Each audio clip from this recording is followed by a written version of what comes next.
Welcome sa munting YouTube channel natin guys. Please support my videos. Like, comment and subscribe lang po mga idolo. Maraming salamat po. Story Present, Myriad World Inventory Box.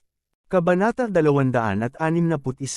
Panalo-panalo. Mr. Yuan, hindi ba dapat nilinaw mo? Si Tong Chenjon ay kalmado pa rin gaya ng dati. Kahit na medyo natokso ay hindi niya ito pinakita sa kanyang mukha. Natural, gusto niyang gumawa ng inisyatiba sa paparating na kooperasyon. Siyempre panalo-panalo, sinabi ni Manager Yuan, kung matatalo ang Changzhou Group, mas maisasama ang kumpanya ko sa Qing Province. Magkakaroon tayo ng isang hindi gaanong kakumpetensya, na mabuti para sa ating pagpapalawak. Pagkatapos ng isang pause, nagpatuloy si Manager Yuan, kung matatalo ang Changzhou Group, makakabuti rin ito para kay Mr. Tung. Wala nang pakialam si Suyamo kay Young Master Tung ngayon dahil sa kanyang pagkakakilanlan. Ngunit kung wala ang Changzhou Group, mababawasan ang suporta niya at mas mababa ang pride niya. Sa oras na iyon, kung hahabulin siya ni Young Master Tung na may salubing isang panalo, magiging madali para sa kanya na magtagumpay. Bukod dito, kahit na malaki ang kapangyarihan ng Suyamo at Exe family sa kabisera, ayaw ng kanilang mga pamilya na magtayo sila ng mga kumpanya at humiwalay sa kontrol ng kanilang pamilya. Kaya kahit atakihin natin sila, walang gagawin ang kanilang mga pamilya. Sa katunayan, matutuwa silang makita ito.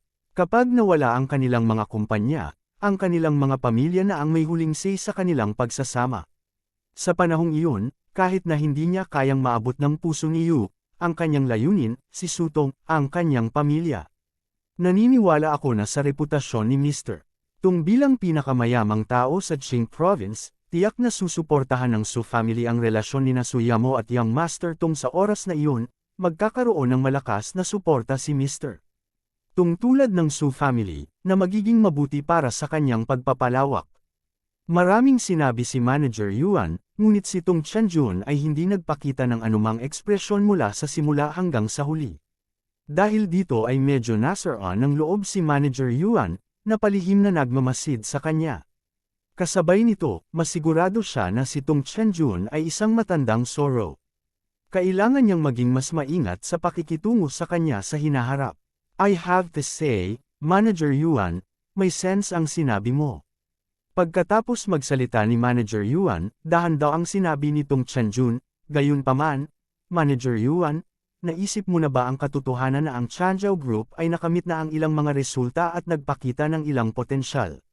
Mahirap igarantya na ang kanilang mga pamilya ay hindi handang humiwalay sa piraso ng karne na ito. Higit pa rito, malamang na panuurin lang nila ang kanilang mga junior na binubuli ng iba, di ba? Kung ikukumpara kay Manager Yuan, halatang pinag-isipan ito ni Tong Chenjon ng mas komprehensibo. Ang Su family at Exe family ay hindi sumang-ayon sa Suyamo at Exe Mengjiao na magtayo ng mga kumpanya, ngunit ngayong nakamit na nila ang ilang tagumpay, hindi maiiwasang magbago ang isip nila. Bukod dito, kinatawan ni Suyamo at Exe Mengjiao ang Su family at Exe family. Hindi lang nila kayang panuurin ang kanilang mga junior na binubuli ng iba. Manager Tong, hindi mo kailangang mag-alala tungkol dito. Puno ng kumpiyansa si Manager Yuan. Sa totoo lang, may impluwensya ang Landau Group natin sa kabisera, kaya may makukuha tayong balita. Ang Su family at Exe family ay hindi magkampi. Lalo na ang mga nakatatandang henerasyon, medyo naiinis sila sa rebelding pag-uugali ng dalawa. At saka, noong lumabas ang dalawa, may panuntunan na bawal silang manghiram ng kapangyarihan ng kanilang pamilya, nabigyan sila ng pagkakataong ito ay humingi ng tulong sa sarili nilang pamilya. Minsan na silang humingi ng tulong sa kanilang pamilya. At saka, kapag ang kanilang mga kumpanya ay sinusupil ng ibang mga kumpanya, ang kanilang mga pamilya ay hindi makikialam. Siyempre, bilang isang kondisyon, kapag ang Changzhou Group ay nakakatugon sa mga kinakailangan ng dalawang pamilya, sina Suyamo at Exe Mengjiao ay maaaring pumili ng kanilang sariling mapapangasawa. Manager Yuan, you are really well informed. You even know this. Medyo nagulat si Tong Chenjon. This time, nagulat talaga siya. Hindi naman siya nagkunwaring nagulat, dahil hindi niya mismo alam ang balitang ito. Tapos, medyo natukso siya. Kung totoo ang sinabi ni Manager Yuan, may pagkakataon ang pamilya niya at ang anak niya. Kung kaya niyang talunin ang Changzhou Group, hindi lamang matatalo sina Xi Mengzhou at Su Yamo sa kanilang mga pamilya, ngunit malalaman din ng kanilang mga pamilya ang kanyang lakas. Kasabay nito, maaari nilang pasalamatan siya sa pagtulong sa kanila na turuan ng leksyon ang dalawang rebeldeng babae. Pagkatapos nito, maaari na siyang mag-propose ng kasal. Bagamat hindi siya kasing kapangyarihan ng ilang malalaking pamilya sa kabisera, siya pa rin ang pinakamayamang tao sa lalawigan ng Qing. Nagkaroon pa ng pag-asa. Manager Tong, nagbibiro ka siguro. Ngayon ko lang nalaman ang balitang ito, nakangiting sabi ni Manager Yuan. Nang makita ang sorpresa sa mukha nitong Chenjun, medyo naging proud siya. Sige, sa tingin ko mayroon tayong pundasyon para sa kooperasyon. Dalhin ang iyong mga tao sa aking opisina bukas, at maaari nating pag-usapan ito ng detalyado. Talagang natukso si Tong Chenjun, ngunit malinaw na hindi ito ang lugar para pag-usapan ito, kaya maaari na lamang siyang maghintay hanggang sa susunod na araw. Sige, pupunta ako dyan bukas. Nakita ni Manager Yuan na nakamit ang kanyang layunin. Nakakuha siya ng malaking halaga ng suporta sa Qing Province, at napakasaya niya. Pagkatapos, itinaas niya ang kanyang baso ng alak at sinabi kay Tong Chenjun, kung gayon, Manager Tong, hiling ko sa atin ang isang masayang pakikipagtulungan. Maligayang kooperasyon. Clank. Ang dalawa sa kanila ay nasisiyahang mga ngiti sa kanilang mga mukha habang sila ay magkadikit ng kanilang mga tasa ng alak. Pagkatapos nito, pinatuyo nila ang kanilang mga tasa sa isang lagok. Phew, pagod na ako. Sa kabilang banda, si Tang Mazo, na naging abala sa buong araw sa labas, ay bumalik sa lugar ni Su Yamo at Xi Mengzhou. Itinabi niya ang bag niya at humiga sa sofa. Hindi mo na kaya. Pinapayuhan ko kayong magmadaling bumalik sa kabisera. May isang grupo ng mga lalaki na gustong humabol sa iyo, kaya hindi mo kailangang mapagod, sabi ni Xi Mengzhou sa gilid. Ikaw brat, patuloy na mangarap. Hindi ako basta-basta susuko. Hindi ako mapipigilan ng kaunting kahirapan na ito, sabi ni Tang Mazo. Bagamat nagpasya na siyang magsimula ng sarili niyang negosyo sa labas tulad ni Su Yamo at Xi Mengzhou, hindi niya naisip kung ano ang gagawin. Ito ay hindi katulad ng dati, kung saan siya ay naglalaro sa paligid. Ito ay nauugnay sa kanyang kaligayahan sa buong buhay niya, kaya kailangan niyang mag-ingat. Ngayon, siya ay nasa labas upang obserbahan at tingnan kung ano ang mabuti para sa kanya. Huwag kang mag-alala, ang bagay na ito ay hindi minamadali. Si Su Yamo ay nagdala ng isang tasa ng tsa kay Tang Mazo at inaliw siya. Alam niya na ang determinasyon ni Tang Mazo ngayon ay hindi mapag-aalinlanganan, ngunit dahil dito, natatakot siyang baka mabalisa si Tang Mazo at mapapagod ang sarili. Alam ko, Ate Yamo, sabi ni Tang Mazo, bagaman siya ay pagod sa pag-iisip at pisikal, nadama niya ang walang katulad na katuparan sa pag-iisip. Pakiramdam niya ay puno siya ng motibasyon, at gaano man ito kahirap at kapagod, pakiramdam niya ay kaya niyang magtiyaga. Kabanata 262. Hindi nagtagal ay bumalik si Huang Feng sa kanyang tirahan, ngunit tinanggap niya ang isang hindi inaasahang panauhin. Ikaw ba? Tumingin si Huang Feng kay Guo Mengan, na may hawak na thermos box sa labas ng pinto, at sinabing may pagtataka. Bagamat sa itaas at ibabang palapag nakatira ang dalawa, hindi sila bumisita sa tirahan ng isa't isa. Yan, salamat. Hindi ko alam kung paano kita masusuklian. Ito yung mga dumplings na ginawa ko. Try mo. Nang makitang nakatingin sa kanya si Huang Feng, medyo namula ang mukha ni Guo Mengan, at medyo kinakabahan siya. Matapos ilagay ang thermos box sa kanyang kamay sa kamay ni Huang Feng, wala siyang pakialam kung ano ang ibig sabihin ni Huang Feng. Tumalikod siya at tumakbo palayo. Hindi siya sumakay ng elevator, ngunit dirdiretsong bumaba ng hagdan. Tumingin si Huang Feng sa thermos box sa kanyang kamay, at hindi niya alam kung tatawa o iiyak. Gayunpaman, alam din niya na ito ang kabaitan ni Guo Mengan. Dapat niya itong tanggapin. Hindi man niya tinanggap ay nakatakas na ang kabilang partido. Wala siyang magawa tungkol dito. Alam ni Huang Feng na kailangan ni Guo Mengan ng trabaho, at hindi masyadong mababa ang sweldo. Kaya naman, tinawagan niya si Guo Liang noon. Kung talagang nagpunta si Guo Mengan sa pabrika, hindi mahalaga kung mas mataas ang sweldo. Walang pakialam si Huang Feng sa perang ito. Bagamat kapos din siya sa pera, hindi siya nagkulang sa maliit na halagang ito. Sa makatuwid, naroon ang pasasalamat ni Guo Mengan sa kanya. Alam ni Guo Mengan na ito ang intensyon ni Huang Feng na alagaan siya. Noong una ay gusto niyang tumanggi, ngunit hindi pumayag si Guo Liang. Bilang matalik niyang kaibigan, alam din ni Guo Liang ang sitwasyon ni Guo Mengan. Ngayon, sa paliwanag ni Huang Feng, natural na masaya siyang sumabay sa agos. Sa makatuwid, lubos na nagpapasalamat si Guo Mengan kay Huang Feng. Nais niyang gumawa ng isang bagay upang ipahayag ang kanyang pasasalamat sa kanya. Gayunpaman, pagkatapos mag-isip tungkol dito, hindi niya naisip kung ano ang dapat niyang gawin. Gumawa siya ng ilang dumplings at ibinigay ito kay Huang Feng. Oo, hindi ko ini-expect na sobrang galing niya. Busog na si Huang Feng at hindi nagugutom, ngunit matapos maamoy ang halimuyak ng dumplings, hindi niya maiwasang subukan ang isa. Hindi niya inaasahan na sa hindi inaasahang pagkakataon ay masarap pala ito. Bagamat hindi ito may kukumpara sa kanyang husay sa pagluluto pagkatapos gamitin ang Immortal Book, ito ay mas mahusay kaysa sa mga ordinaryong tao. Ito ay mas mahusay kaysa sa mga kasanayan sa pagluluto ng ilang maliliit na restaurant. Umiiyak si Xiaobai habang umiikot kay Huang Feng. Obviously, gusto rin niyang subukan ang masarap na dumplings. Gayunpaman, si Guo Mengan ang gumawa ng dumplings para sa kanya. Kung nalaman niyang pinakain ni Huang Feng ang dumplings sa isang aso, malamang na hindi siya masaya. Kaya naman, si Xiaobai lang ang may inggit ni Huang Feng. Walang bago sa storage box. Hindi ito pinansin ni Huang Feng. Pagkatapos niyang maligo ay humiga na siya sa kama. May mas importante pa siyang gagawin bukas. You're back so late. Saan ka nagpunta? Nang umuwi si Qiuning Shuang, naisip niyang tulog na ang kanyang mga magulang. Sino ang nakakaalam na ang kanyang ama ay talagang naghihintay para sa kanya sa bulwagan? Nag-duty ako. Walang ekspresyong sinabi ni Qiuning Shuang. Halatang masama pa rin ang loob niya na inilipat siya ng kanyang ama sa task force. Habang nagsasalita siya ay naghanda na siyang bumalik sa kanyang silid. Sinabi ng matandang Qi na umalis kapag katapos ng trabaho ngayon. Wala ka man lang duty, sabi ng ama ni Qiuning Shuang. Natigilan din si Qiuning Shuang. Hindi niya inaasahan na nagtanong na ang kanyang ama tungkol sa kanyang sitwasyon. Pumunta ako upang makita ang isang kaibigan, sabi ni Qiuning Shuang. I usually ask you to meet more friends, pero ayaw mo. Bakit ang active mo ngayon? Medyo naguluhan ang ama ni Qiuning Shuang. Sino ang gustong makilala ang mga taong iyon sa ikalawang henerasyon?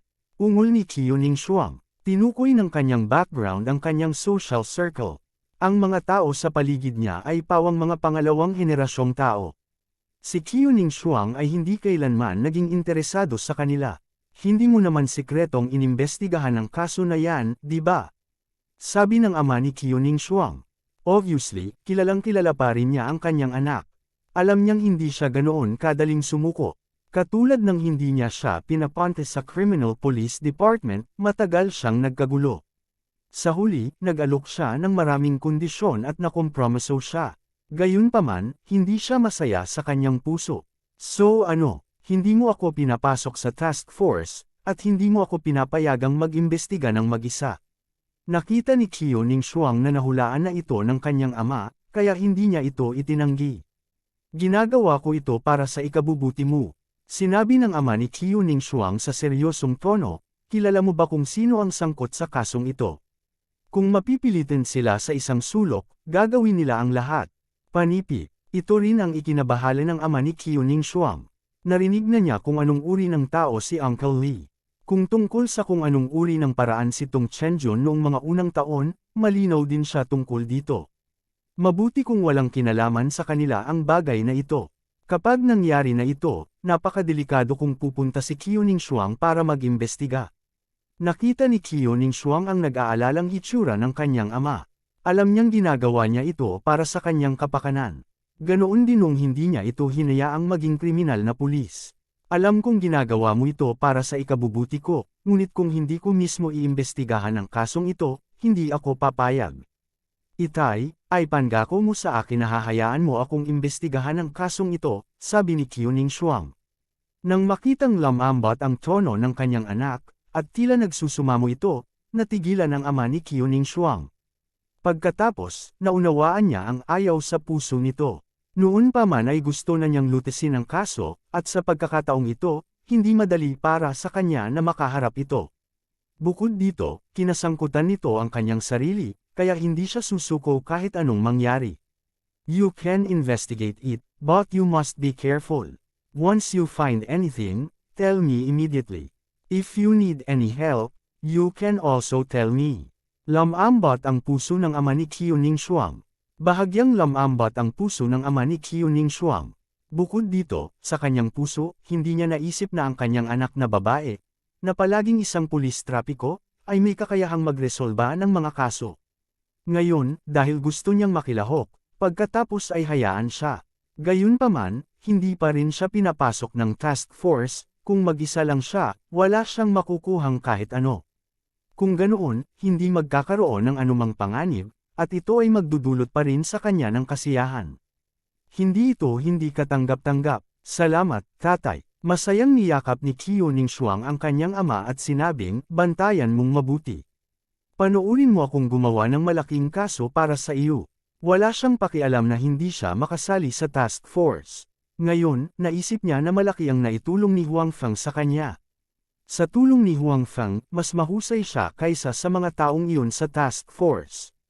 Ang gusto lang niya ay suporta ng kanyang ama. Nakapagdesisyon na siya. Sa pagkakataong ito, tiyak na lulutasin na niya ang kasong ito at hahayaan niyang tingnan itong mabuti ng kanyang ama.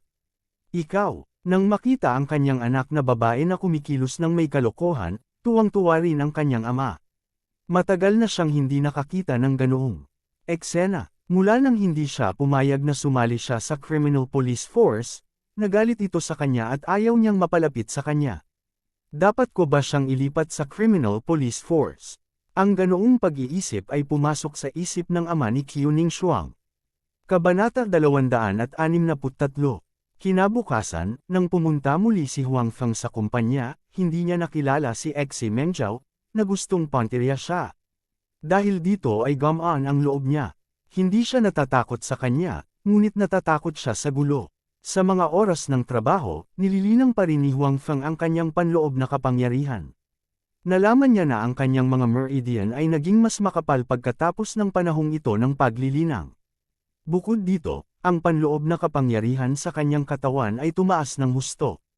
Kamakailan lang, naramdaman pa niya na parang sesabog na siya. Gayunpaman, ito ay sariling hula lamang ni Huang Feng. Kung tutuusin, ito ang unang beses na nakatagpo siya ng ganoong bagay. Bukod dito, walang sino man ang maaaring humingi ng payo. Kaya lang niyang umasa sa sarili niya para malaman ito. Buti na lang at hindi siya nabaliw. Sa kabilang panig ng pabrika, tumawag din si Guo Liang. Una, hindi siya nasisiyahan sa malaking boss na palaging hindi ginagawa ang kanyang trabaho. Pagkatapos, nagulat siya tungkol sa pabrika. Ngayon, tila abala na ang buong pabrika. Isinasagawa ng lahat ang pagbabago ng linya ng produksyon sa ilalim ng patnubay ni Master He. Kasabay nito, ginamit nila ang kaunting pera na natitira sa pagbili ng mga hilaw na materyales. Kapag nagsimula na ang produksyon, hindi na mapipigilan ang linya ng produksyon sa pabrika. Ito ang kahilingan ni Huang Feng. May tiwala siya sa storage box, at hindi pa nakikita ng lahat ang tapos na produkto. Sa makatuwid, ang ibang tao ay hindi kasing kumpiyansa ni Huang Feng. Gayunpaman, dahil sinabi ito ng malaking boss, natural na walang opinyon ang iba. Matapos pumasok sina Zhou Ruolan at Guo Miangan sa pabrika, hindi na sila pumasok sa workshop. Sa halip, inayos sila para magsaliksik. Ang pangunahing layunin ay upang maunawaan ang iba pang malalaking kumpanya sa industrial na lugar na gumawa ng maruming tubig at kung ano ang kanilang mga pangangailangan para sa mga kagamitan sa paggamot ng dumi sa alkantarilya. Sinubukan nilang maunawaan ang kanilang mga pangangailangan hanggat maaari. Si Guo Liang ang namamahala sa lahat. Gayunpaman, si Huang Feng, ang malaking boss, ay walang kinalaman. Hindi nakakagulat na magreklamo si Guo Liang. Si Huang Feng ay medyo napahiya, ngunit talagang hindi siya makapagbitiw ngayon. Siyempre, higit sa lahat ay dahil kay Suyamo. Nang oras na para umalis sa trabaho, umalis si Huang Feng sa trabaho sa lalong madaling panahon. Sa pagkakataong ito, malungkot siyang makilala muli si Xi Mengzhao. Natural, hindi niya maiwasang kutsain ang kabilang partido. Kakaiba rin, bagamat hindi nagustuhan ni Xi Mengzhao ang ugali ni Huang Feng, hindi niya sinabi na tatanggalin niya ito. Hindi niya sinasadyang i-demote siya. Nakaramdam ito ng kakaiba kay Huang Feng. Ang Xi Mengzhao sa bibig ni Brother Wang at ng iba ay hindi ganoong tao. Iniisip pa rin ni Huang Feng na makabubuti kung paalisin siya ni Xi Mengzhao. Sa kasong ito, hindi siya maaawa kay Suyamo, at maaari siyang umalis. Gayunpaman, hindi niya alam kung alam ng kabilang partido ang kanyang iniisip o hindi, ngunit hindi niya ginawa iyon. Nandito ka. Nang dumating si Huang Feng, dumating na si Qiuning Shuang. Ito ay katulad ng kahapon. Sa katunayan, ang hindi alam ni Huang Feng ay pagkatapos pumayag ang ama ni Qiuning Shuang na hayaan siyang magpatuloy sa pag-iimbestiga, hindi na kailangan pang mag-ulat ni Qiuning Shuang sa pangkat ng pulisya ng trapiko. Kahit na ginawa niya ito noon, walang magsasabi ng kahit ano. Gayunpaman, sa pagkakataong ito, personal siyang inutusan ng kanyang ama. Siyempre, iba ito. And, this time, pasok muna tayo sa loob o diretsyo sa likod. Tanong ni Huang Feng. Pumunta tayo sa likod. Dapat ang kwartong iyon ay opisina ni Uncle Lee. Kung babalik si Lin Zikheng, pumunta rin siya doon. Naisip ito ni Qiuning Shuang at sinabi. Si Huang Feng ay orihinal na gustong sumang-ayon. Pagkatapos ng lahat, si Lin Zikheng ay nasa ngipin pa rin ng bagyo. Dumating man siya, siguradong gagamit siya ng ibang hidden entrance imbes na main entrance. Kahit nasa main entrance sila, malabong maharangan siya nito. Gayunpaman, naisip ito ni Huang Feng at nagtaas pa rin ng pagtutol dahil hindi pa ganap na madilim ang kalangitan. Kung nakahiga sila ngayon sa pader, baka makita sila. Bukod dito, bagaman halos walang dumating sa eskinita, hindi ito ganap. Hindi sila maaaring manatili sa dingding. Maaari lamang nilang pakainin ang mga lamok sa ibaba. Kung sila ay nakita ng isang taong may lihim na motibo, maaari silang pagdudahan. May sense ang sinabi mo. Then, let's go in. Naisip ito ni Qiuning Shuang at naramdaman niyang makatwiran ang mga salita ni Huang Feng, kaya hindi niya iginiit ang kanyang sariling opinyon.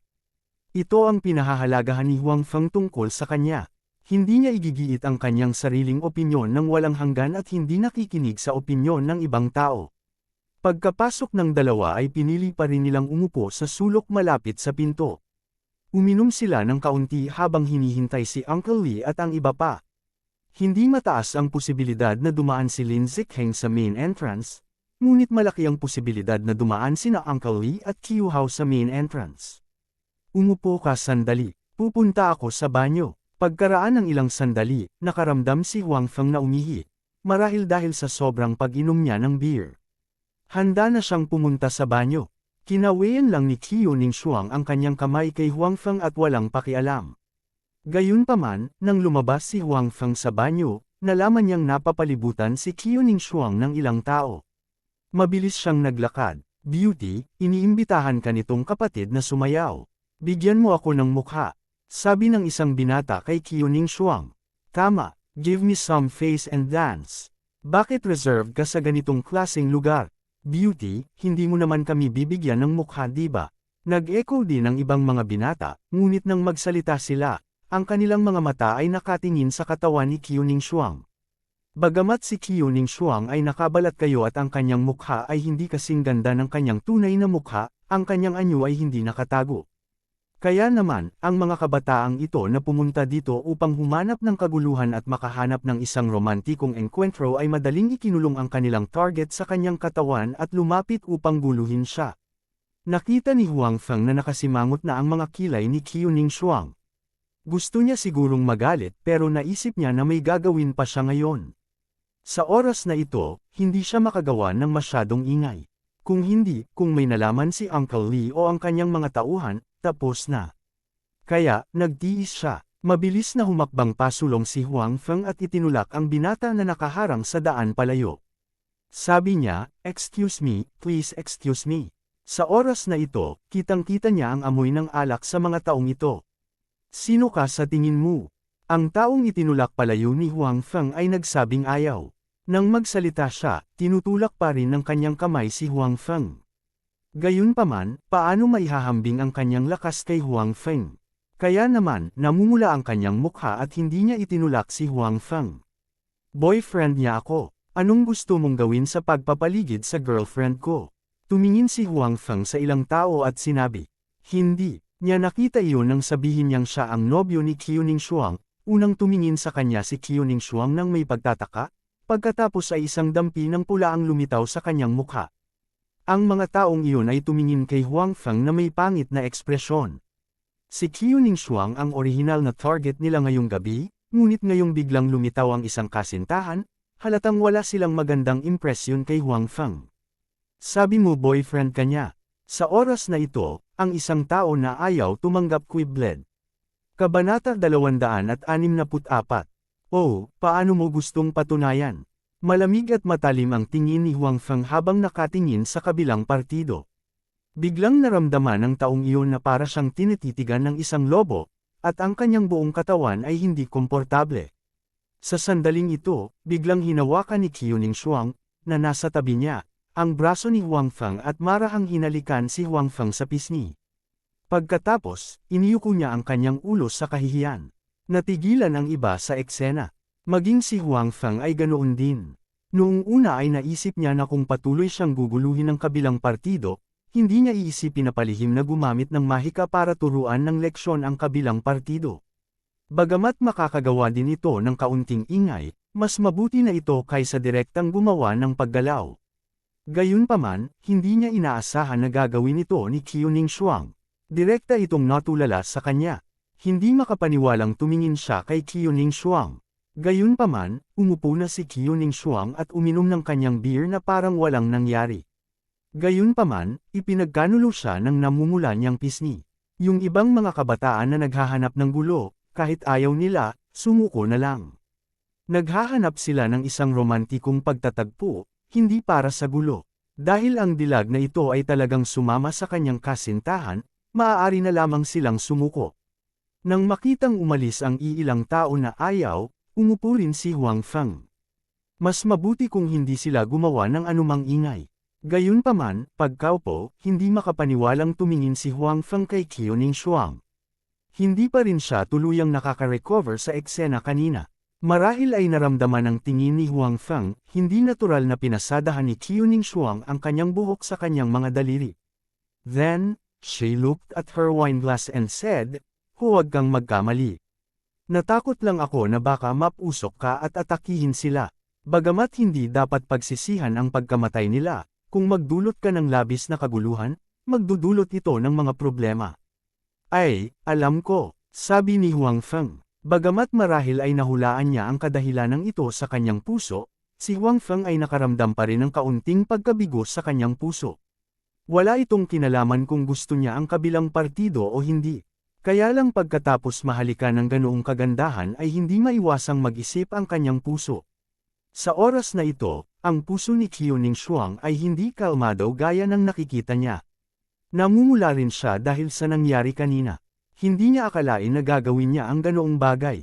Hindi ito katulad niya. Noong nasa traffic police team siya, maraming tao ang humabol sa kanya.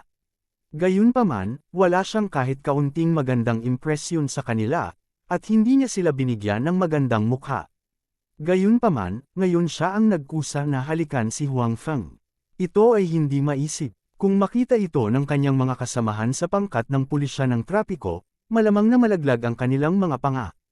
Naramdaman ni Qiuning Shuang na maaaring dahil sa pag-inom niya. Hindi naman kasi mataas ang alcohol tolerance niya. Kung uminom siya ng labis, natural na gagawa siya ng ilang mga kabalbala na bagay. Bukod dito, pagkatapos magkusa si Huang Feng na sabihin na girlfriend niya ito, kaya sinamantala na lang niya ang pagkakataon na gawin iyon. Gayunpaman, nang marinig niya ang hinala ng kaharap, hindi na niya ito inisip pa at hinalikan na lang siya. Siyempre, pagkatapos ng paghalik, hindi siya nakaramdam ng labis na panghihinayang o disgusto sa kanyang puso. Marahil ay may kinalaman ito sa mga spark sa pagitan nilang dalawa sa labas ng bintana sa 4th floor kahapon. Sa oras na iyon, binigyan siya ni Huang Feng ng kakaibang pakiramdam kumpara sa iba. Bukod dito, iniligtas din siya ni Huang Feng noong siya ay nasa panganib. Sinong babae ang hindi nag-imagine na kapag nasa panganib siya, mahuhulog mula sa langit ang kanyang Prince Charming para iligtas siya. Bagamat walang malay ang pag-uugali ni Huang Feng, nag-iwan ito ng impresyon sa kanyang puso. Gayunpaman, hindi mahalaga kung bakit niya hinalikan si Huang Feng, mula ngayon, naunawaan na rin niya na tiyak na iba si Huang Feng sa ibang mga lalaki sa kanyang puso. Hindi man niya aminin na may gusto siya sa kanya, espesyal siya. Nandito si Tito Li, nang si Qiuning Shuang ay nag-iisa sa kanyang imahinasyon, ang medyo mahinang boses ni Huang Feng ay tumunog. Agad siyang nagising mula sa sariling mundo at saka tumingin sa direksyon ng pinto. Oo nga, nakita niya ang figure ni Uncle Lee, at nasa tabi niya si Qiu Hao. Mabilis na inikot ni Qiuning Shuang ang kanyang ulo at nagkunwaring patuloy na umiinom. Sa katunayan, binibigyang pansin niya ang kinaroroonan ni Uncle Lee at ng iba pa. Sumunod tayo at tingnan kung nasa kwarto pa siya kahapon. Iminungkahi ni Huang Feng. Bagamat malamang na si Uncle Lee ay nasa silid kahapon, naramdaman ni Huang Feng na mas mabuting kumpirmahin ito. Okay, sumang-ayon si Qiuning Shuang sa mungkahi ni Huang Feng nang walang pag-aalinlangan. Dahil dito, medyo natigilan si Huang Feng, ngunit hindi niya ito masyadong inisip. Pagkatapos noon, sinundan nilang dalawa si Uncle Lee at ang iba pa mula sa malayo. Oo nga, nakita nilang pumasok pa rin si Uncle Lee sa kwarto kahapon, naiwan ang dalawang tao sa pintuan. Akmang aalis na ang dalawa, nakita nilang tumingin muna sa paligid ang isa sa dalawang taong nanatili sa pintuan, saka diretsyong tinakpan ang bibig ng kausap mula sa likuran nang hindi ito pinapansin. Pagkatapos, sinaksak niya ng kutsilyo ang kausap. Bagamat nahihirapan ang tao, wala itong gaanong epekto.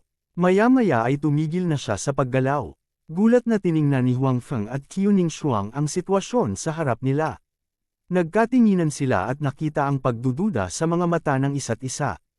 Hindi nila alam kung bakit biglang nagkaroon ng internal conflict ang kabilang partido. Masyado lang mabilis ang lahat. Hindi man lang nagkaroon ng panahon ng dalawa para maghanda ng isip bago matapos ang lahat.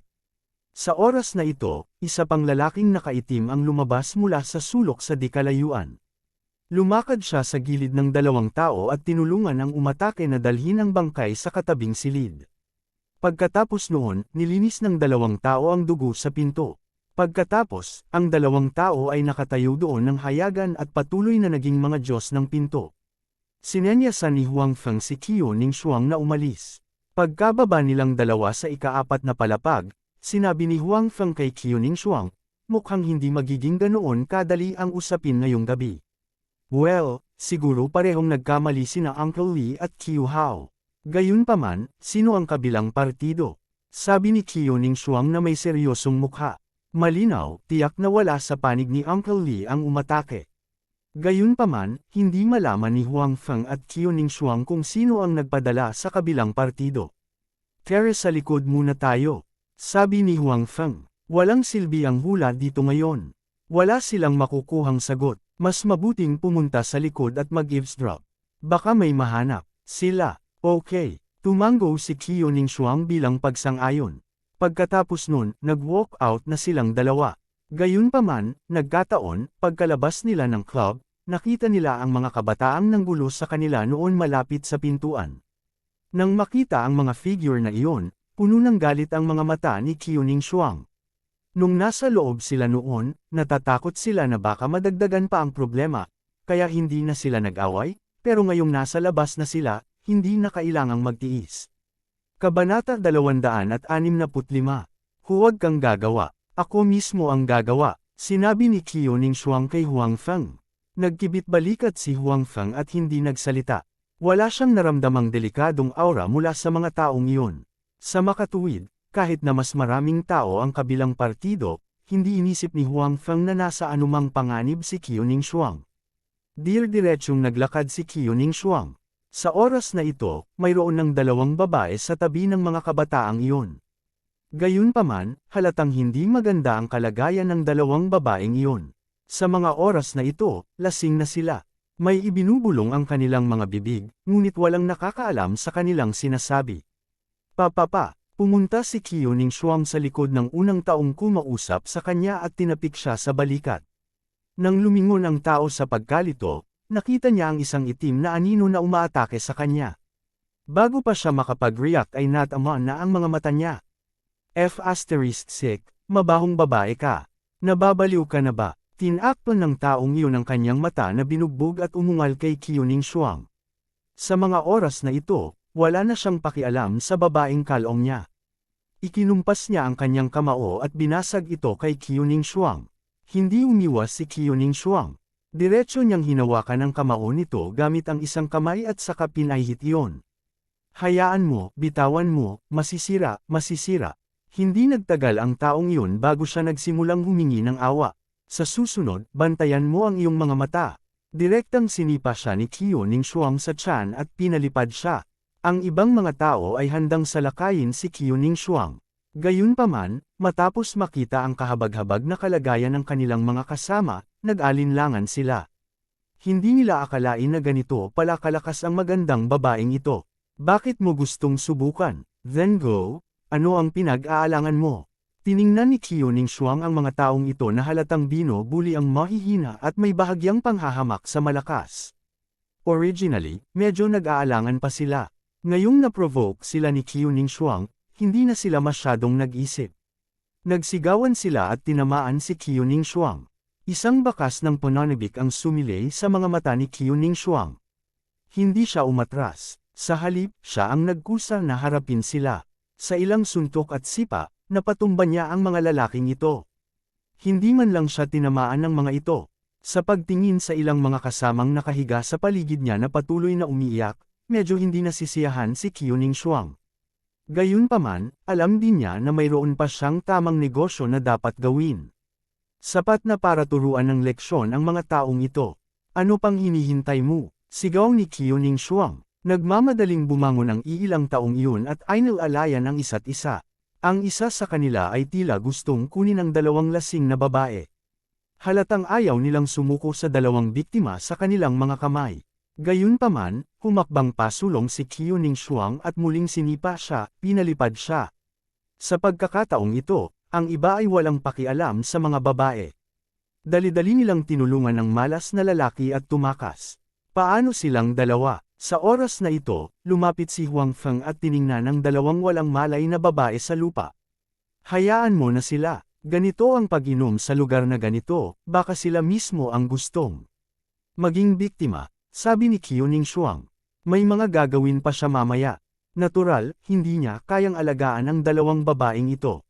May iligtas niya sila ng isang beses, ngunit hindi niya palaging mailigtas sila. At saka, gaya ng sabi niya, siguro hindi siya kailangan ng 2 taong ito para makialam sa negosyo ng ibang tao. Nagkibit-balikat si Huang Feng at hindi nagsalita. Wala siyang magandang ideya, ngunit hindi niya talaga pinabayaan ang mga ito. Sa halip, tinulungan nila ni Qiuning Shuang ang bawat isa sa kanila sa lekang muli, at pagkatapos ay inilagay sila sa sulok. Ang susunod na mangyayari sa kanila ay hindi kayang kontrolin ng dalawa. Tara na, sabi ni Huang Feng. Lumapit ulit ang dalawa sa likod ng lekang. Sa oras na ito, ganap na madilim ang kalangitan. Wala man lang street lamp dito. Napakadilim noon. Muling kinuha ni Huang Feng ang Sumero Magic Silk Gloves, at pagkatapos ay lumipad na kasama si Qiuning Shuang sa kanyang mga bisig. Muli siyang niyakap ni Huang Feng, medyo namumula pa rin ang mukha ni Qiuning Shuang nang maramdaman niya ang temperatura ng katawan ni Huang Feng, ngunit sa kabutihang palad, hindi ito napansin ni Huang Feng. Bagaman tayo ay naantala ng ilang oras, hindi pa tayo huli. Bahagyang idiniin ni Huang Feng ang kanyang ulo sa gilid ng bintana at tiningnan ang sitwasyon sa silid. Mabilis ding nag-isip si Qiuning Shuang at tumingin sa silid. Sa oras na ito, sa silid na ito, si Uncle Li at Qiu Hao ay nakaupo sa sofa, umiinom at nag-uusap. Gayunpaman, hindi sila nag-usap tungkol sa anumang praktikal. Nakatayo malapit sa pinto ang iba pang naka-black shirt na lalaki. Walang pinagkaiba sa kagabi. Mabilis na naglabas si Qiuning Shuang ng isang maliit na kamera mula sa kanyang bulsa. Ngayon, halatang handa siya. Handa na siyang i-record ang lahat dito. Sa ganitong paraan lamang siya makakakuha ng paborebleng ebidensya. Sa tingin mo ba ay darating si Lin Zikheng? Inayos ni Qiuning Shuang ang kamera at mahinang sinabi kay Huang Feng. Dapat siyang sumama. Kung tutuusin, hindi niya alam na handang isakripisyo siya ni Uncle Li. Sabi ni Huang Feng. Pagkatapos ng lahat, ito ang lugar kung saan nakipag-away si Lin Zikheng sa mahabang panahon. Siguradong mag-aatubili siyang umalis. Kahit nasa ibang mga lungsod, maaari pa rin siyang mamuhay ng mayamang buhay. Ngunit kung walang kapangyarihan, malamang na hindi siya komportable sa kanyang puso. Ngayong narinig niya kay Uncle Lee na nalutas na ang usapin, dapat na siyang bumalik. Hindi nagtagal pagkatapos bumagsak ang boses ni Huang Feng, may kumatok sa pinto. Nagkatinginan sina Tio Lee at Qiu Hao sa silid at sinabing, "Pakipasok." Bumukas ang pinto, at may pumasok na lalaking nakahudi mula sa labas. Ibinaba ng lalaki ang kanyang ulo at nagsuot ng sombrero sa kanyang ulo. Napakababa ng harap ng sombrero, na nakatikip sa halos lahat ng kanyang mukha. "Zikheng, nandito ka." Tumingin si Uncle Lee sa lalaki at sinabing. Sa labas ng bintana, nagkatinginan din sina Qiuning Shuang at Huang Feng at sabay na bamulong, "Nandito siya." Tamang-tama, pagkatapos marinig ng lalaki ang mga salita ni Uncle Lee, itinaas niya ang kanyang ulo, ipinakita ang mukha ng isang nasa katanghaliang gulang na lalaki. Gayunpaman, bagamat may ngiti sa kanyang mukha, puno ito ng pagod. Bagamat hindi mahaba ang kanyang balbas, hindi naman ito maliit. Obviously, hindi siya nag-enjoy sa labas ng ganitong oras. "Tito Lee, bumalik na ako," sabi ng lalaki kay Uncle Lee. "Buti nakabalik ka, buti nakabalik ka." Nakangiti ring sabi ni Uncle Lee. Paumanhin sa pag-abala kay Tio Lee upang harapin ang mga buntot na iyon para sa akin. Sabi ni Lin Zikheng kay Uncle Lee. Gayunpaman, ang ngiti sa mukha ni Uncle Lee ay natigil nang marinig niya ang mga salita ni Lin. "Zikheng." Awkward niyang sabi, "Zikheng, may naaksidente." "Aksidente? Anong aksidente?" "Tio Lee, hindi mo ba sinabi sa telepono kahapon na naayos na ang usaping ito at naayos na ng mga pulis?" Sabi ni Lin Zikheng na may pagdududa. "Hindi naman sa ganon." Umiling si Uncle Lee at sinabing, "Zikheng, maaaring hindi mo alam na ang bagay na ito ay hindi kasing simple ng iniisip mo." Kabanata 266. Paanong hindi simple? Hindi ba't pumatay lang ng tao? Hindi naman kasi kami nakapatay dati. Kahit medyo magulo, hindi naman big deal. Pagkatapos noon, gusto naming pumatay ng isang pulis. Hindi ba't nabigo tayong gawin ito? Anong problema? Mukhang medyo nabalisa si Lin Zikheng. "Zikheng, makinig ka sa akin, hindi malaking bagay ang pumatay ng tao. Kung gusto mong pumatay ng isang pulis, maaaring ayusin ang usapin na ito. Kung hindi ko ito maayos, mayroon pa akong Chen Jun." Gayunpaman, ang pagkakaiba sa pagkakataong ito ay ang pulis na pinapatay mo sa iyong mga nasasakupan ay hindi isang ordinaryong pulis ng trapiko. Siya ay anak na babae ni Director Qiu na ito ay napakagulo. Hindi magiging madali na ayusin ito ng madali. Sabi ni Uncle Lee, hindi pa siya nahuhulog kay Lin Zikheng. Sa kanyang opinyon, mas mabuti para kay Lin Zikheng na isuko ang kanyang sarili sa halip na makipaghiwalay sa kanya. Kung nangyari iyon, maaapektuhan ang kanyang reputasyon kapag kumalat ang balita. Sa oras na ito, kinumpirma rin ni Huang Feng, na nasa labas ng bintana, ang pagkakakilanlan ni Qiuning Shuang. Hindi niya inaasahan na anak siya ng amo ng lahat ng pulis sa Qing Province. Ang pagkakakilanlan na ito ay hindi karaniwan. Gayunpaman, hindi ito maisip ni Huang Feng. Sa ganoong pagkakakilanlan, bakit siya magiging isang ordinaryong pulis trapiko? Hindi kaya may espesyal na libangan siya. "Tito Lee, nagkakamali ka. Hindi ko hiniling sa mga tauhan ko na patayin ng pulis trapikong iyon. Ang utos mo," sabi ni Lin Zikheng sa malalim na boses. Medyo nagulat si Uncle Lee sa reaksyon ni Lin Zikheng, ngunit wala siyang pakialam. "Zikheng, hindi pa ngayon ang oras para mag-alala kung sino ang nag-utos. Ngayong si Director Qiu ay nagbabantay sa kasong ito. Ang 2 taong iyon ay halatang hindi sapat na mahalaga para pigilan si Director Qiu. Sa makatuwid, may dapat sisihin. Tito Lee, ibig mong sabihin gusto mo akong sumuko?" Sinabi ni Lin Zikheng, "Tinawagan mo ako pabalik hindi para ilagay ako sa isang mahalagang posisyon, kundi para iwanan ako. Zikheng, alam kong banibitawan kita sa paggawa nito. Gayunpaman, ito lang ang tanging paraan para maalis ang galit sa puso ni Director Qiu. Naging mahirap sa iyo." Inaaliw pa rin ni Uncle Lee si Lin Zikheng. Sa kanyang opinyon, si Lin Zikheng ay tapos na. Buti na lang kung hindi siya bumalik, si Uncle Lee at wala siyang magagawa sa kanya. Gayunpaman, dahil nakabalik na siya, hindi na siya makakaalis pa. Ang mga tao sa silid ay hindi lamang palabas, at hindi rin siya ganap na manunood. Kung talagang ayaw isuko ni Lin Zikheng, sa huli, baka ibigay nila ang bangkay sa himpilan ng pulisya. Malamang, medyo malungkot si Chief Kyo kapag nakita niya ito, ngunit malulutas din ito ang bagay na ito. Siyempre, medyo nalungkot din ang puso ni Kyu Hao. Sa pagkakataong ito, si Lin Zikheng ang isinakripisyo. Sino ang makatitiyak na hindi siya iyon, Kyu Hao, sa susunod? Sa makatuwid, iniisip na ni Kyu Hao kung paano maging independyente at linangin ang kanyang sariling puwersa. Kung ganoon, kahit na gusto siyang isakripisyo ni Tio Lee, hindi siya masunurin na magpapasakop. Uncle Lee, then why don't you turn yourself in? Sa tingin ko, kung papasukin mo ang sarili mo, siguradong mas masisiyahan si Director Q, di ba? Tanong ni Lin Zikheng kay Uncle Lee. Zikheng, huwag mo akong pilitin. Alam kong binaygo kita sa paggawa nito, hindi kita minamaltrato nitong mga taon. Kapag nakulong ka, aalagaan kong mabuti ang asawa at anak mo. Bukod dito, hahanap din kami ni Chen Jun ng paraan para mabawasan ang sentensya mo, sabi ni Tito Lee. Hehe, hindi mo ba ako minamaltrato?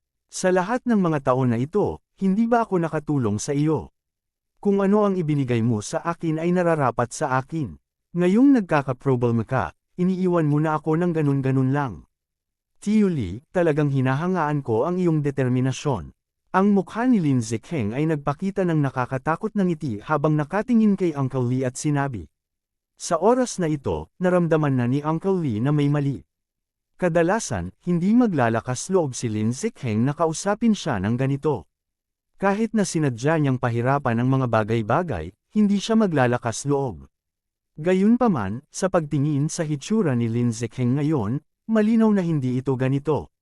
Habang si Tio Lee ay lihim na nagbabantay, si Lin Zikheng ay nagsasabi pa rin, tungkol sa pagbabawas ng aking sentensya, sa tingin mo ba ay maniniwala pa rin ako sa iyo? Dati, nangako ka sa akin na magiging maayos ako. Ngayon, hindi mo pa ba hinihiling na isuko ko ang sarili ko? Sa tingin mo ba magiging tanga ako para maniwala sa iyo? Panipi, Zikheng, paano mo nasabi yan? Hindi ba sinubukan ko ang lahat?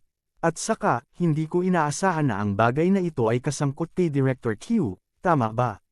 Sabi ni Uncle Lee habang may malay siyang umatras.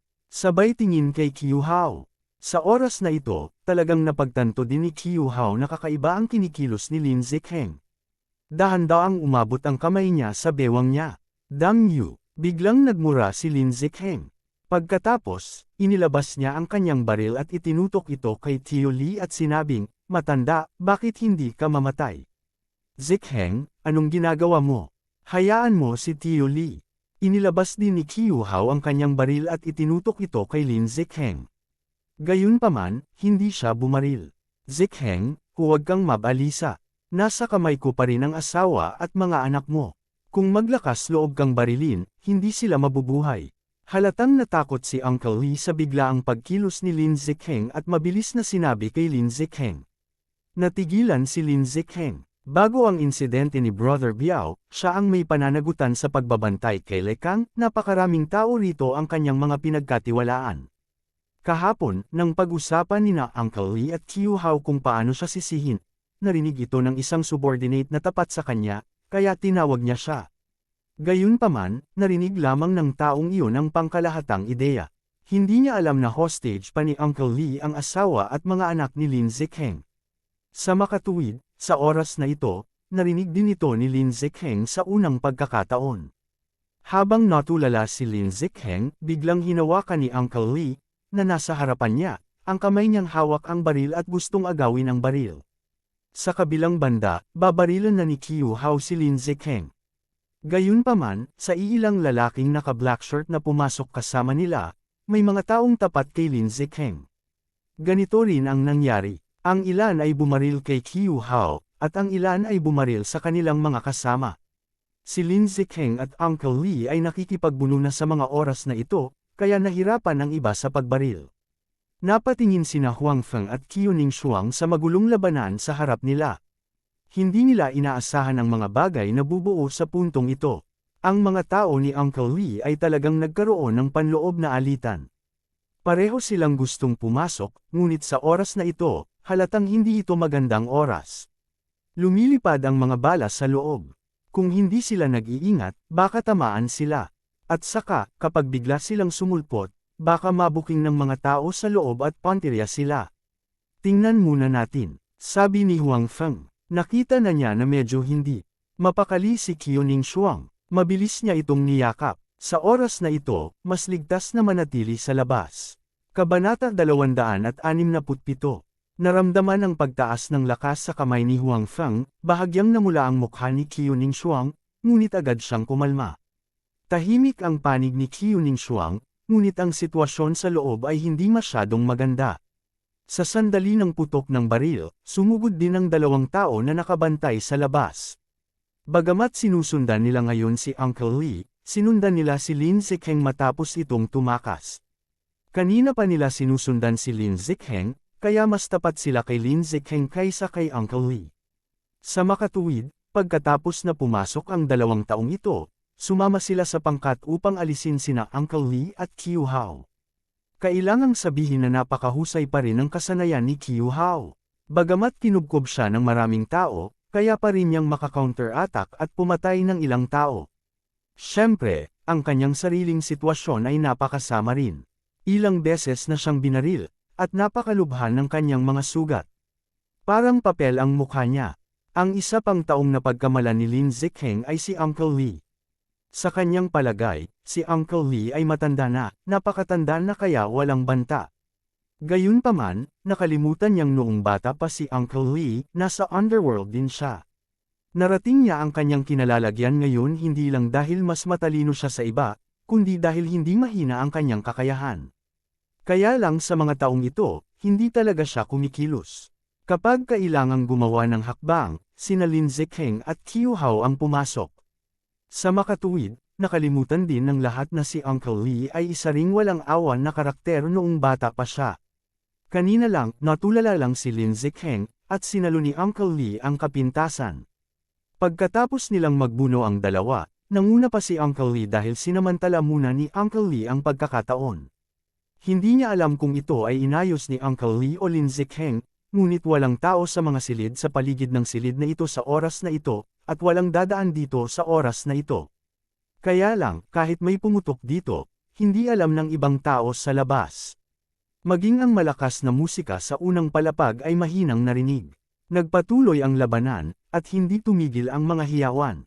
Ang kamera na inihanda ni Qiuning Shuang sa labas ng bintana ay tumpak ding naitala ang lahat.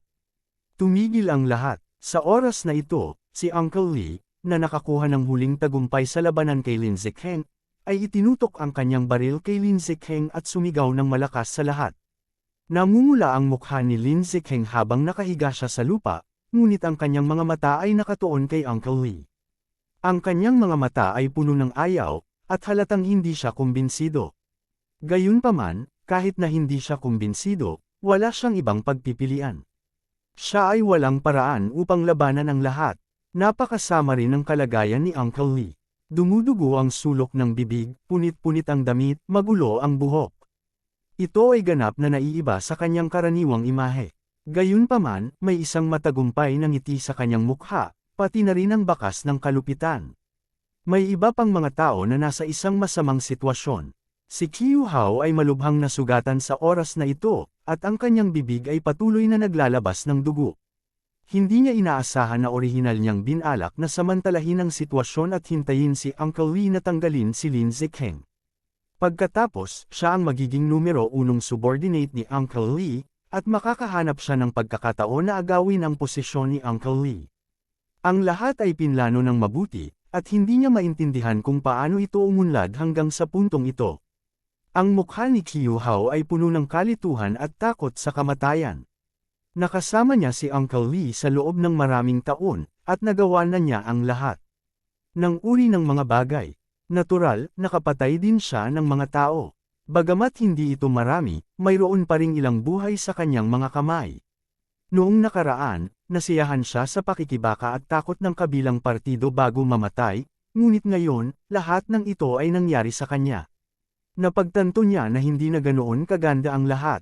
Marami pa siyang dapat gawin, at marami pa siyang magagandang araw na dapat ay enjoy, pero ngayon, parang unti-unting lumalayo sa kanya ang lahat. Bukod kay Qiu Hao na malubhang nasugatan, may 4 pang tao sa pinangyarihan na patay na. 3 sa kanila ay mga tauhan ni Lin Zikheng, at ang isa ay tao ni Uncle Lee. 2 sa 3 lalaki ang pinatay ni Qiu Hao, na nagpakita kung gaano kabangga si Qiu Hao. Yung iba naman, lahat sila nasugatan. Sa mga taong ito, mayroong mga tauhan ni Uncle Lee, at mga tauhan din ni Lin Zikheng. Gayunpaman, hindi marami ang mga tauhan ni Lin Zikheng. Kung tutuusin, kapag nagdala si Uncle Lee ng mga tao, mas handa siyang magdala ng mga taong pamilyar at pinagkakatiwalaan niya. Lin Zikheng, hindi mo inaasahan na ako ang mananalo sa huli, tama ba? Tiningnan ni Uncle Lee si Lin Zikheng na may pagkabaliw at sinabing, naging mabuti ako sa iyo sa loob ng maraming taon, ngunit ang totoo ay gusto mo akong ipagkanulo. Ikaw damgay, hinayaan kitang makulong para sa ikabubuti nating lahat. Aayusin ko rin ang iyong asawa at mga anak, ngunit ngayon. But now, you should prepare to die. Hindi lang ikaw, pati na rin ang asawa at mga anak mo. Ipapadala ko sila para makasama ka.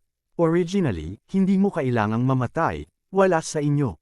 Lahat ng ito ay dulot ng sarili mong mga kamay. Tumingin si Uncle Lee kay Lin Zikheng na may malungkot at mayabang na mukha at sinabi. Hindi umimik si Lin Zikheng. Nakatingin pa rin siya kay Uncle Lee sa parehong estado. Alam niya kung anong klaseng tao si Uncle Lee kung nabigo ang kanyang aksyon. Matapos sundan si Uncle Lee sa loob ng maraming taon, mas alam niya kung anong klaseng tao si Uncle Lee. May bakas din ng panghihinayang si Lin Zikheng sa kanyang puso. Papasok pa lang sana niya si Uncle Lee. Bakit kailangan niyang makipag-usap ng napakaraming kalokohan sa kanya? Ngayon, napalingon siya sa kabilang partido. Sa orihinal, natanggap na ni Lin Zikheng ang katotohanan ng maaga at hindi na kailangang bumalik. Hanggat nagtago siya sa labas, walang magawa sa kanya si Uncle Lee. Si Uncle Lee ay nagkaroon ng kaunting impluensya sa Jiangzhou at maging sa Qing Province. Ngunit ang kanyang mga kuko at ngipin ay hindi makalabas sa Qing Province. Sa makatuwid, hindi na kailangang mag-alala si Lin Zikheng na mahuli siya ni Uncle Lee. Baka libre siya sa labas. Gayunpaman, hindi siya nakipagkasundo. Nasa mataas na posisyon na siya, ngunit mula ngayon, kailangan niyang mamuhay ng isang takas. Ang pagkakaibang ito ay malinaw na hindi niya matatanggap. Bukod dito, mayroon siyang hinanakit sa kanyang puso sa pagtataksil sa kanya ni Uncle Lee nang walang pag-aalinlangan. Sa makatuwid, binalak niyang bumalik at ayusin ang iskor kay Uncle Lee. Isa pa, naisip na niya ito. Hanggat pinatay niya si Uncle Lee at pagkatapos ay pinatay si Qiu Hao, maaari siyang magbigay ng paliwanag sa istasyon ng pulisya. Madali rin niyang sakupin ang kapangyarihang iniwan ni Uncle Lee. Sa ganitong paraan, hindi lamang niya kailangang mamuhay ng isang takas, ngunit maaari rin siyang gumawa ng isang hakbang na mas malapit kaysa dati. Dahil sa kaisipang ito at sa pagnanais na ito kaya si Lin Zikheng ay handang bumalik at sumugal. Bukod dito, ito ang lugar kung saan binabantayan niya ang lugar, kaya may kumpiyansa siya. Sa katunayan, halos nagtagumpay si Lin Zikheng. Kung hindi siya masyadong nagsasalita ng kalokohan, baka bangkay na si Uncle Lee sa mga oras na ito. Kabanata 268. Gayunpaman, tila walang silbi ang pag-iisip tungkol dito sa oras na ito. Siya ay natalo, at walang pagkakataon para sa kanya na ibalik ang mga talahan na yan. Kung ano ang mangyayari sa kanya pagkatapos ng kanyang pagkatalo, naisip na niya ito noon pa. Sa makatuwid, hindi na kailangang makinig sa kalokohan ni Uncle Lee. Gayunpaman, nang si Lin Zikheng ay desperado at si Uncle Lee ay ipinagmamalaki, isang kasambahay na tapat kay Lin Zikheng sa tabi niya ay biglang nagpaputok kay Uncle Lee. Gayunpaman, marahil dahil siya ay nasugatan, o ito ay masyadong biglaan, ang kanyang pagbaril ay tumama sa hita ni Uncle Lee at hindi siya namatay. Gayunpaman, nawalan pa rin ng balanse si Uncle Lee sa unang sandali. Lumiwanag din ang mga mata ni Lin Zikheng, at gusto niyang kumilos kay Uncle Lee. Gusto lang ni Uncle Lee na itaas ang kanyang baril at barilin si Lin Zikheng, ngunit tila huli na. Nagpakita rin ng malupit na ngiti ang bibig ni Lin Zikheng. Gayunpaman, mabilis na nawala ang ngiti sa kanyang mukha. Masyado pang maaga para maging kampante siya. Sa sandaling ito, lumitaw ang isang itim na butas sa kanyang noo, at patuloy na umaagos ang dugo. Medyo nahihirapang iginalaw ni Lin Zikheng ang kanyang ulo at tumingin kay Qiu Hao, na nakasandal sa sofa sa hindi kalayuan. May pagkagulat at inis sa mga mata niya. Malinaw, hindi niya pinansin ang pagkakaroon ni Qiu Hao noon. Matapos iputok ni Qiu Hao ang putok na iyon, naubos niya ang lahat ng kanyang lakas. Wala man lang siyang lakas para hawakan ang baril sa kanyang kamay. Nakasabit lang ito sa lupa. Gayunpaman, tumingin siya kay Lin Zikheng at ngumiti. Proud na proud ang ngiti niya. Ang kanyang pagbaril ay hindi para iligtas si Uncle Lee, kundi para sa kanyang sarili. Siya at si Lin Zikheng ay sumunod kay Uncle Lee ng halos magkasabay, at ang kanilang mga kasanayan ay magkatulad. Naging dahilan ito upang magkaroon ng magandang relasyon ang dalawa sa panlabas, ngunit palihim silang nag-aagawan sa kanilang mga puso.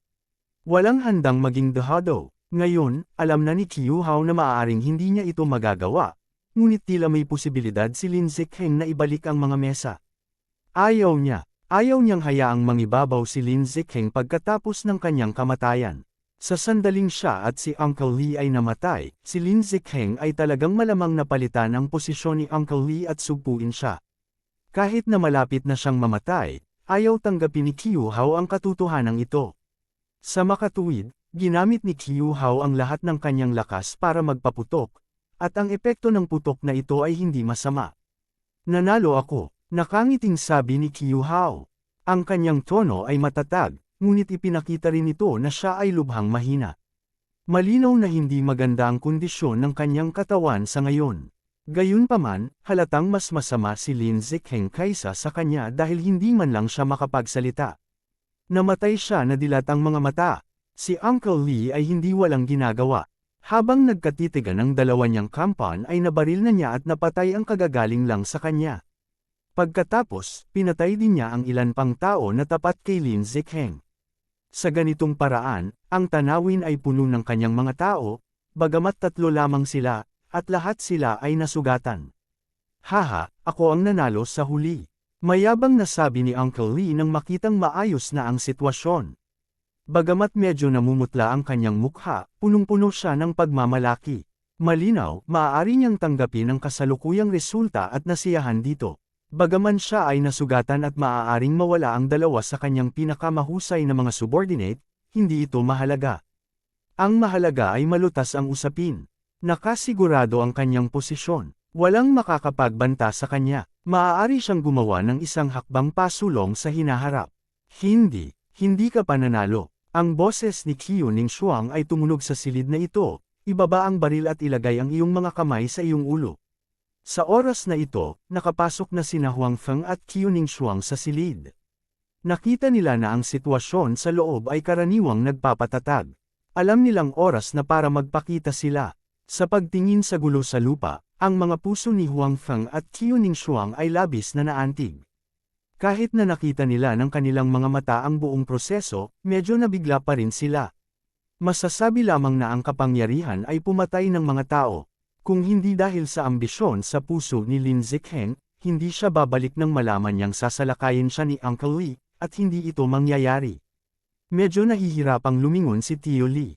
Nang makita niya ang dalawang hindi inanyayahang bisita sa kanyang silid, napuno ng kasiyahan at pagkagulat ang kanyang mukha. Hindi niya inaasahan na dalawang hindi inaasahang tao ang lalabas sa oras na ito. Tsaka isa sa kanila ang babaeng nakatutok sa kanya ng baril. Alam niyang kung gumawa siya ng kahit kaunting galaw ay tiyak na walang pag-aalinlangan ang kabilang partido ay babarilan. Sa oras na ito, nakita rin ni Qiu Hao, na nasa bingit ng kamatayan, sina Huang Feng at Qiu Ningshuang. Hindi niya kilala si Qiu Ningshuang, ngunit naalala niya si Huang Feng, ang taong nabali ang kanyang binti. Natigilan siya noong una, pagkatapos ay nagmamadali siyang tumawa. Habang tumatawa siya, umubos siya.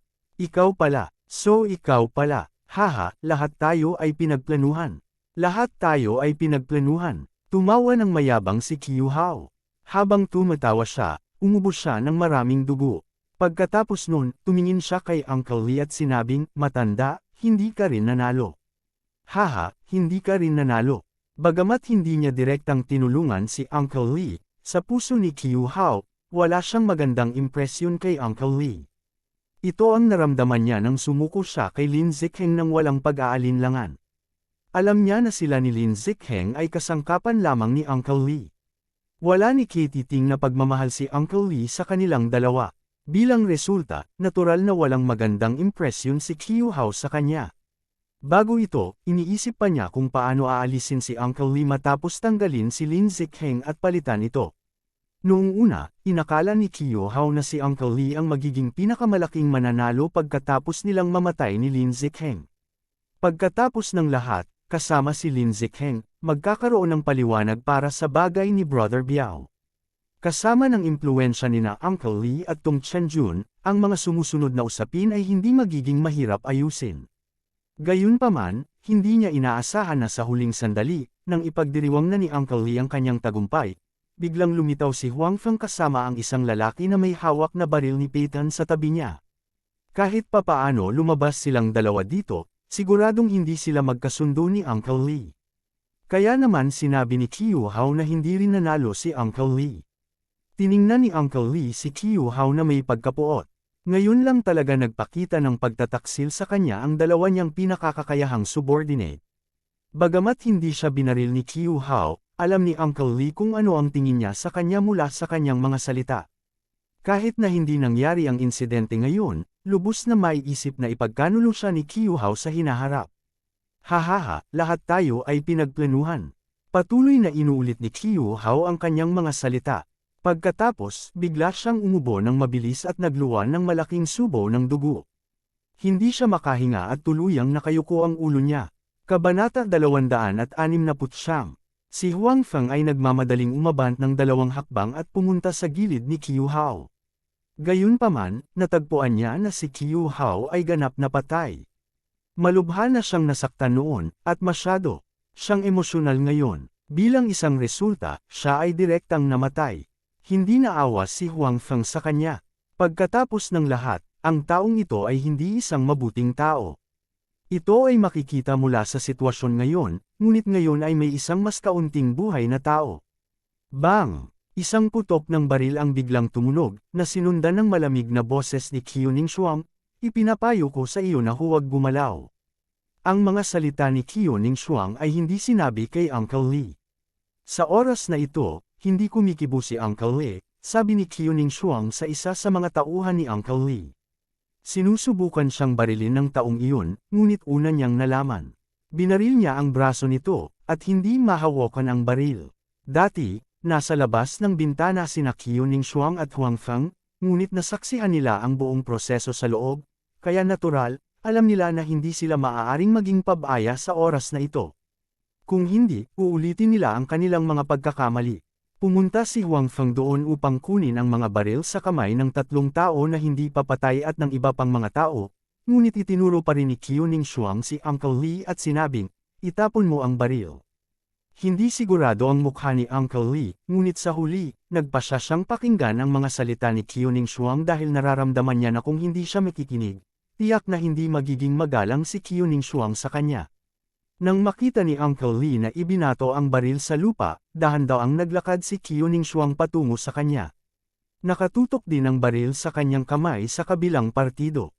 Gumaan na lamang ang pakiramdam niya nang masipa sa malayo ang baril ni Uncle Lee. Pagkatapos noon, inilabas niya ang posos.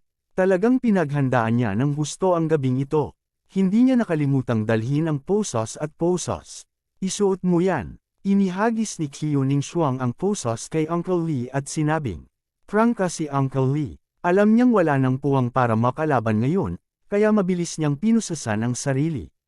Sa kabilang banda, si Huang Feng ay abala sa pagtali sa 2 tao na buhay pa. Nang makitang napakamatulungin ni Uncle Lee, nakahinga ng maluwag si Qiu Ningshuang.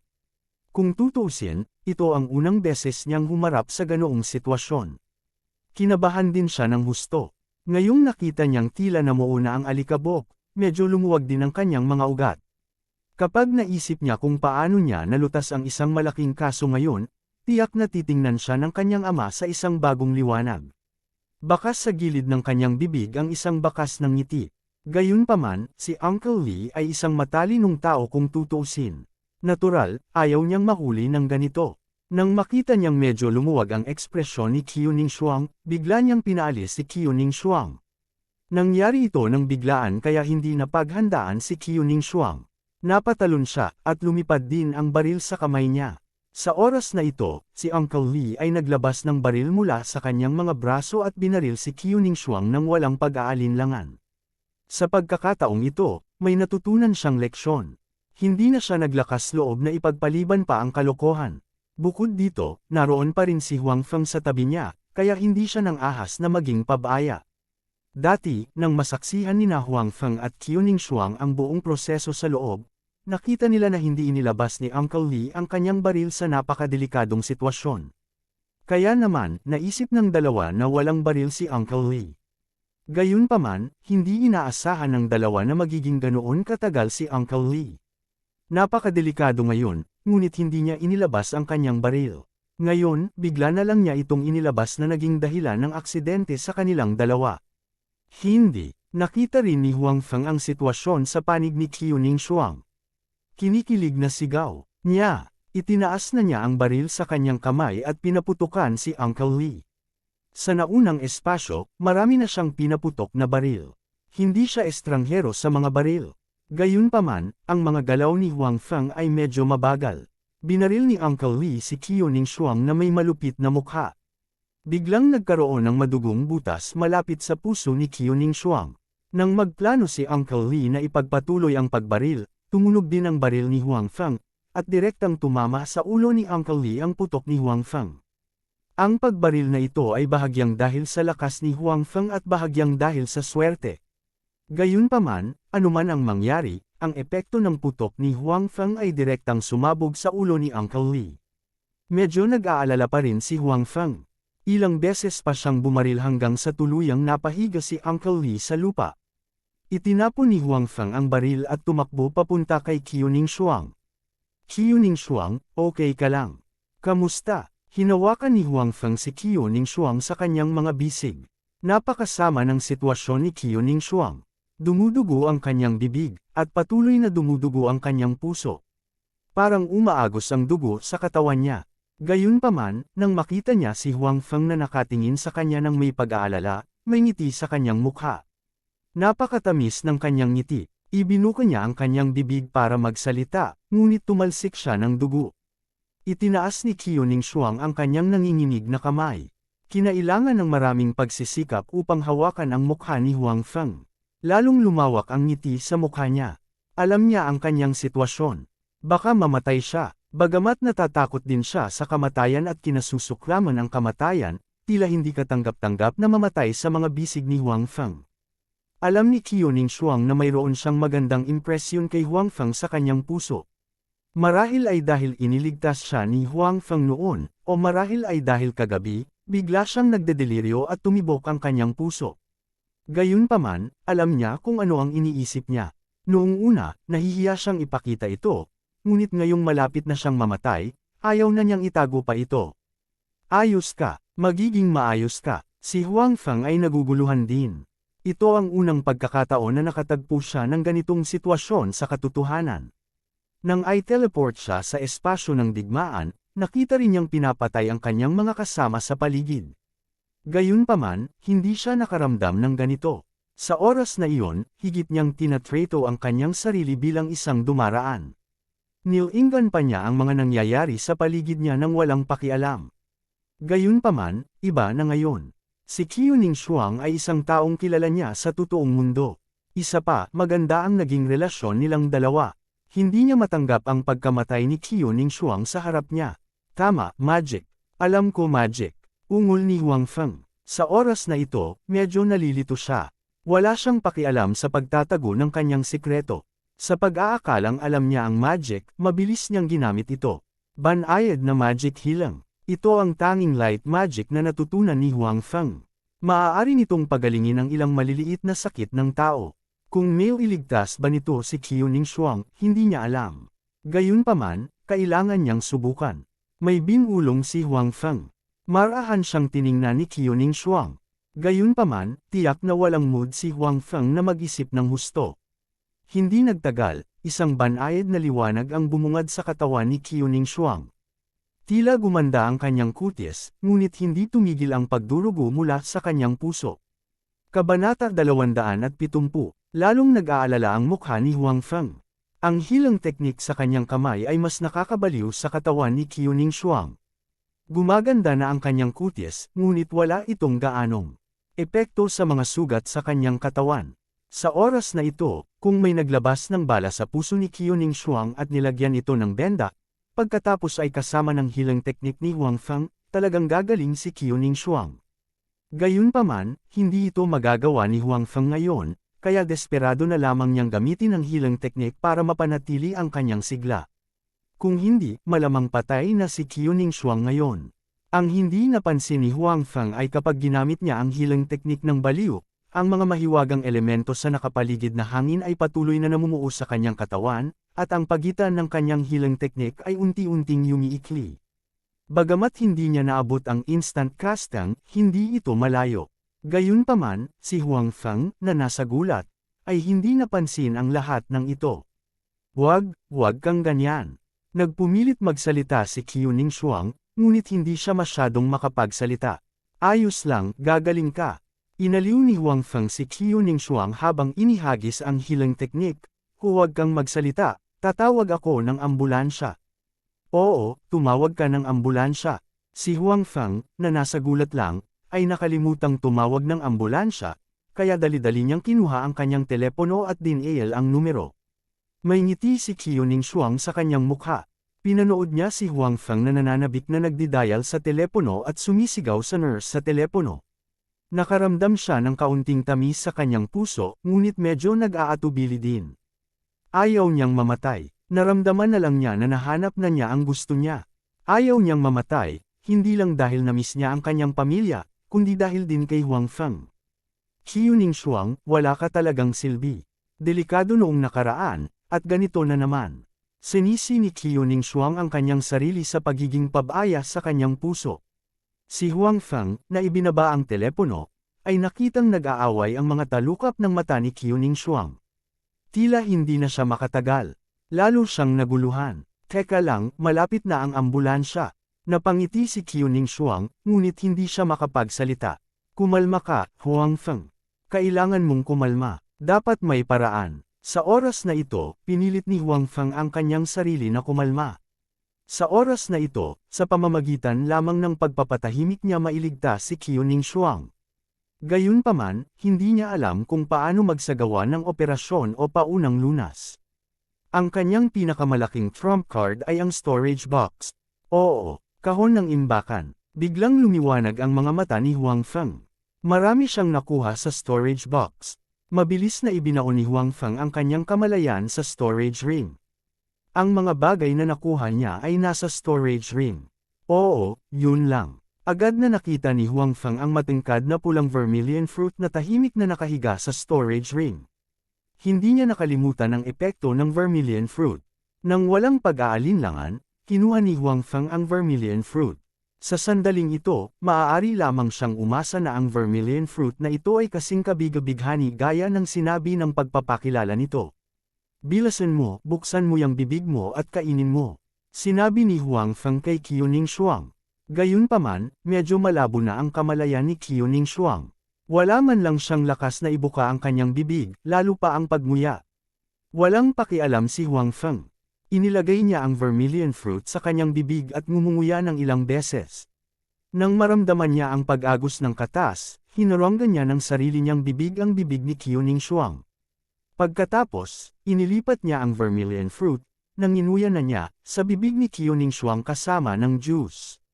Marahil ay labis siyang nabigla sa biglaang halik, o marahil ito na ang huling ningning ng papalubog na araw, ngunit biglang nanambalik ang lakas ni Qiuning Shuang. Idinilat niya ang kanyang mga mata at tinitigan ng blanko si Huang Feng.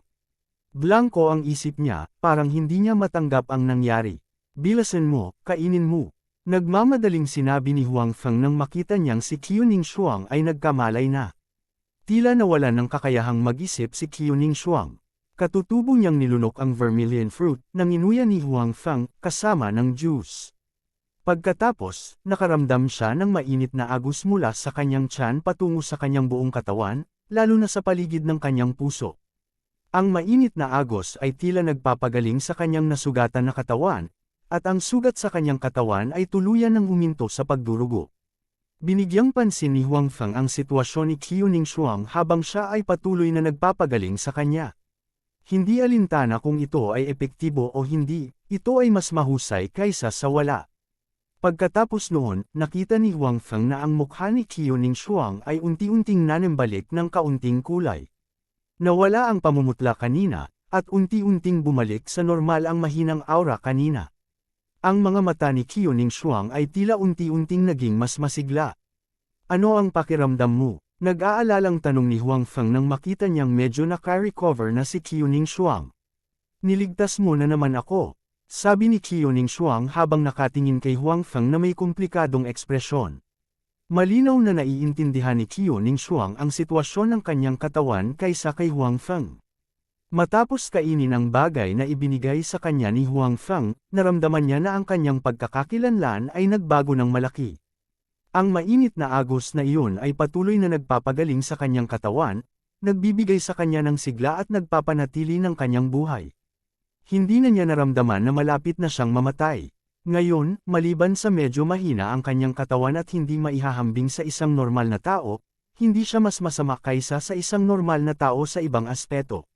Phew, buti naman at ayos ka na. Nang makitang mukhang maayos si Qiu Ningshuang, nakahinga rin ng maluwag si Huang Feng. Pagkatapos noon ay medyo na-relax din ang kanyang kaba. Hindi siya binaygo ng storage box. Ano ang binigay mo sa akin?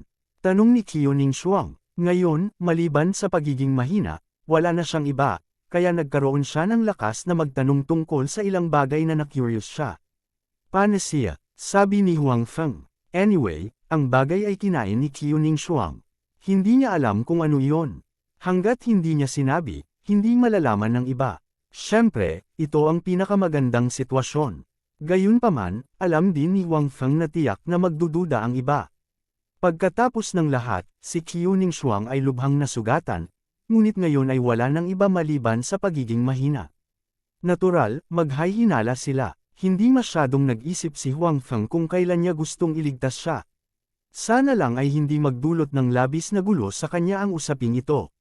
Kalimutan mo na kung ayaw mong sabihin. Si Qiu Ningshuang ay hindi nagpatuloy sa pagtatanong. Bagamat siya ay napaka-curious, kabilang ang guwantes na kinuha ni Huang Feng noong nakaraan at ang bagay na ginamit niya lamang sa kanyang katawan, siya ay napaka-curious. Si Huang Feng ay napakahiwaga.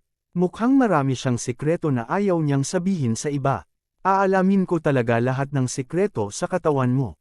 Napaisip si Qiu Ningshuang sa kanyang puso.